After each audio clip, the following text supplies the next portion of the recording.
Hello दोस्तों, आज की कहानी है बहू के पिता का ससुराल में हुआ अपमान तो बहू ने सिखाया सबक। मेरे पापा मेरा वह गुरूर है जो आप तो क्या कोई भी नहीं तोड़ सकता।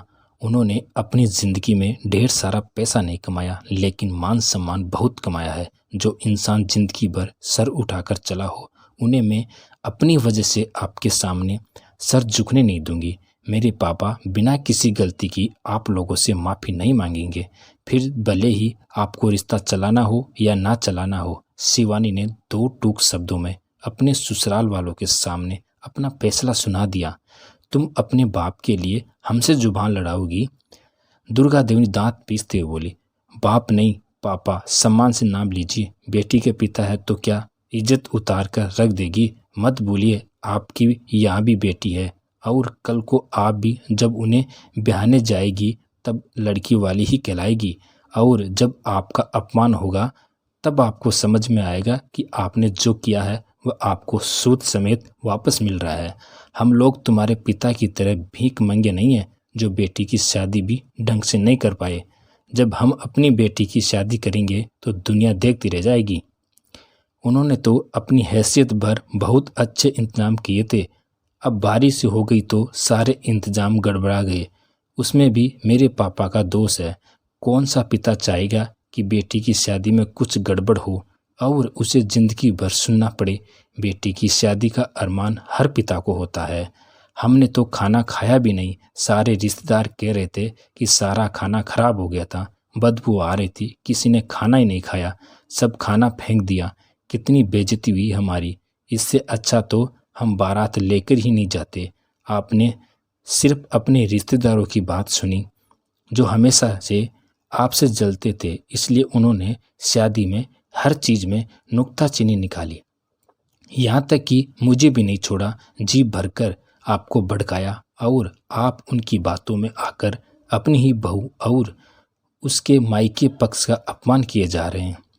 आप खुद ही सोचिए, बड़े जाड़े में जनवरी के माह में क्या खाना खराब होगा, बदबू देगा?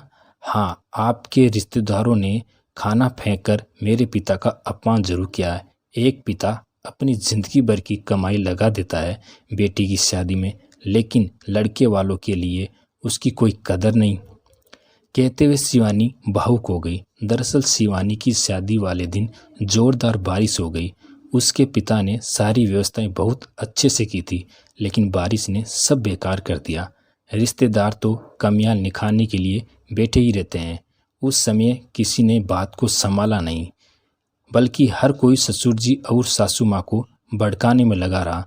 हर रिश्तेदार ने शिवानी के पिता की बेइज्जती की। वह बेचारे बेटी के लिए चुपचाप सर झुकाए, हाथ जोड़े, सबकी अपमानजनक बातें सुन रहे कि अगर वह इस समय कुछ बोल दिए तो जिंदगी भर उनकी बेटी को सुनना पड़ेगा। बात वहीं पर ख़त्म नहीं हुई।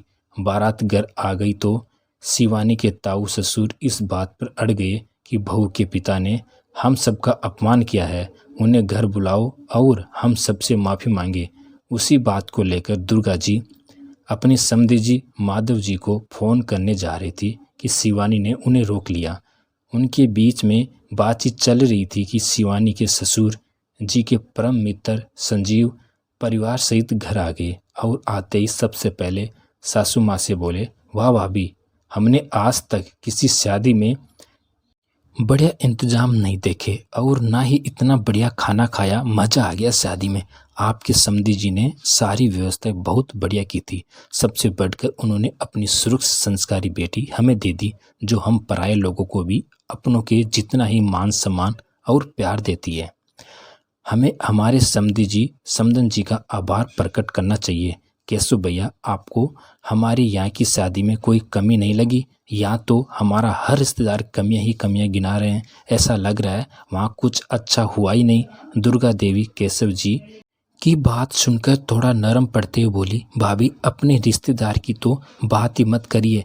मैंने अपनी आंखों से देखा है कि किस तरह से इन लोगों ने हर अच्छी चीज़ में भी कमी निकालकर समधी जी का अपमान किया है। आप कैसे भूल गए कि आपके रिश्तेदार आपकी खुशियों से खुश नहीं होते, बल्कि उन्हें बर्बाद करने आते हैं। आपने भी उनकी बातें मानकर बहुत बड़ी गलती की है। आपने भी सुना होगा, कानों सुनी बात पर नहीं, आंखों देखी बात पर विश्वास करो। केशव जी की बातें सुनकर शिवानी को बहुत अच्छा लगा कि चलो किसी इंसान को तो उसके पिता में कुछ अच्छाइयाँ दिखाई दी, वरना तो यहाँ के लोगों ने उनकी बुराई करने का ही ठेका ले लिया था। उसके ससुराल वाले भी अपनी बातों पर शर्मिंदा हुए और उससे बोले, अब तुम्हारे पिताजी यहाँ माफ़ी मांगने नहीं आएंगे, बल्कि हम लोग उनके घर चलेंगे माफ़ी मांगने। केशव चाचा, आप भी हमारे साथ सपरिवार चलिए। आज आपने एक पिता की मान मर्यादा की रक्षा की है। आज से आप मेरे लिए इस घर के हर रिश्ते से ऊपर है, जिन्होंने सच का साथ दिया है। घर के बाकी रिश्तेदारों की तरह माँ से झूठ नहीं बोला। शिवानी ने केशव जी से हाथ जोड़कर विनती की, अरे बेटा, हम तो तैयार ही बैठे हैं। आखिर एक बार फिर से अपने समधी जी की बेमिसाल मेहमानबाजी का आनंद उठाना है। केशव जी हंसते हुए बोले, शिवानी ने आज अपने पिता के अपमान के खिलाफ आवाज़ उठाकर बहुत अच्छा किया, वरना ससुराल वाले जिंदगी भर उसके पिता का अपमान करते रहते। आज की पीढ़ी ऐसी है, मैंने कहानी का सुकांत किया है, लेकिन असल ज़िंदगी में इन कहानियों के सुकांत नहीं होते, बल्कि ऐसे रिश्तेदार पूरी ज़िंदगी भर के लिए रिश्ते खराब करवा देते हैं, और जिसका भुगतान सिर्फ लड़की करती है, क्योंकि उसके मायके आने जाने पर प्रतिबंध लगा दिया जाता है। जब भी मायके से कोई भी आता, उसका अपमान होता। इन सब बातों को रोकना बहुत ज़रूरी है। अपने माता पिता का अपमान किसी भी हालत में बर्दाश्त ना करे। आखिर उन्होंने अपनी बेटी दी है, तो उनका ओहदा भी कहीं से कम नहीं है। धन्यवाद दोस्तों।